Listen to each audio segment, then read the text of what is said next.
আর ঠগাকে ঠগা। আমি হ্যাঁ, এই নাও, এটা তোমার। রঙের দুনিয়া আর মঞ্চের চেনা টানকে সঙ্গী করে নতুন যাত্রায় গোবরডাঙ্গার নাট্যদল রূপান্তর। জোর কদমে চলছে তাদের আগামী নাটকের মহড়া। নতুন কিছু সৃষ্টির আনন্দে একাকার দলের প্রত্যেকেই। সিনিয়র জুনিয়র ভেদাভেদ ভুলে সবাই এখন ভীষণ উচ্ছ্বাসিত। আর এই গোটা যজ্ঞের নেপথ্যে রয়েছেন পরিচালক বিকাশ। প্রতিবারের মতো এবারও দর্শকদের ভিন্ন স্বাদের এক নাট্য মুহূর্ত উপহার দিতে স্ক্রিপ্টের প্রতিটি লাইন ধরে অভিনেতাদের সেরাটা বের করে আনছেন তিনি। মহড়া কক্ষে এখন উৎসবের মেজাজ। এখন শুধু অপেক্ষা মঞ্চের পর্দা ওঠা।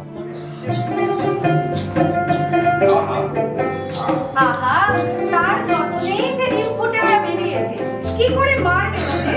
ভগবানকে ঘুরে তবে যাবে। তুই থাক এখানে, আমি চললাম।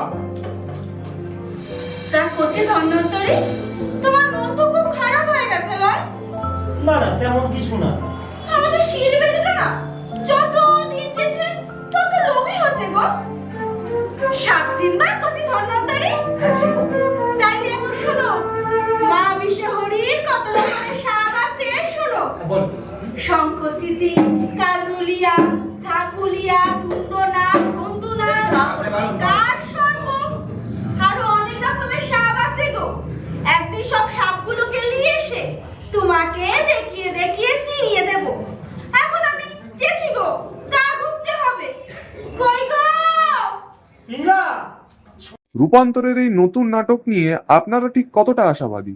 বিস্তারিতভাবে কমেন্ট করে জানান।